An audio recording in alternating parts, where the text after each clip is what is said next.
గురుగారు తదుపరి రాశి కుంభరాశి. కుంభరాశి వారికి ఎలా ఉంటుంది ఈ సంవత్సరం? ఆదాయం 5, వ్యయం 5, రాజ్యపూజ్యం 7, అవమానం 1. పాపం కుంభరాశి వారికి కూడా ఈ సంవత్సరం కొంత మిశ్రమంగా ఉంటుంది.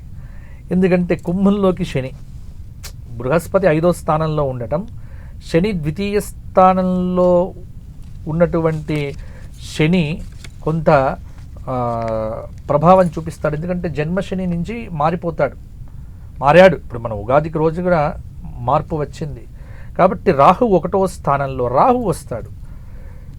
కేతువు 7వ స్థానంలో. కొంత కఠినమైన పరిస్థితులను ఈ సంవత్సరం కుంభరాశి వారు కూడా ఎదుర్కోవలసి వస్తుంది.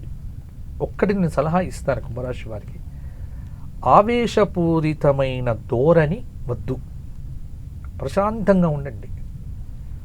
అంటే ఆవేశంకు రావటం, నిర్ణయాలు తీసుకోవడంలో చాలా మోనోపలిగా ఉండటం వద్దు. అందరినీ కలుపుకుంటూ ఉండండి. ఉద్యోగంలో పై అధికారులతో జాగ్రత్తగా ఉండండి. కింది వ్యక్తులతో ఆప్యాయంగా మాట్లాడండి. శరీర అనారోగ్యము చాలా కృంగుబాటునిస్తుంది. ఉద్యోగపరంగా ఎదురీతలు ఉంటాయి. విద్యార్థులు విపరీతంగా శ్రమపడాలి. శత్రుపీడ, నరఘోష, కొంత క్లిష్టమైనటువంటి పరిస్థితులు. సిమెంటు, బొగ్గు, ఇనుము వ్యాపారం చేసే వారికి ఆదాయం బాగుంటుంది. ప్రతి విషయం ఆలోచించి ముందుకు వెళ్ళండి. కొత్త పెట్టుబడులు పెట్టకండి. కొంత జాగ్రత్తగా ప్రతి జీవితాన్ని పరిశీలన చేసుకోవలసిన సమయము. ఆత్మ పరిశీలన లేకుండా ముందటి అడుగు వేయవద్దు.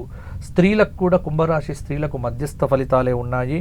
కుటుంబాన్ని కాపాడుకుంటూ, ఆరోగ్యం కాపాడుకుంటూ ముందుకు వెళ్ళాలి. కాబట్టి అనారోగ్య సూచన బాగుంటుంది.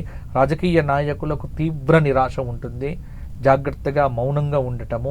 అందుకే కుంభరాశి వారికి సూచన ఏమిటి అంటే ఇంద్రాక్షి స్తోత్రము, దశరథుడు చేసిన శనైశ్చర స్తోత్రము, రావి చెట్టు చుట్టూ 54 ప్రదక్షిణములు, దత్తాత్రేయ క్షేత్ర దర్శనము మొదలైనవి చేస్తూ దేవుడి దగ్గరగా ఉండండి. మీకు అంతా బాగా జరుగుతుంది. ఓకే గురువుగారు.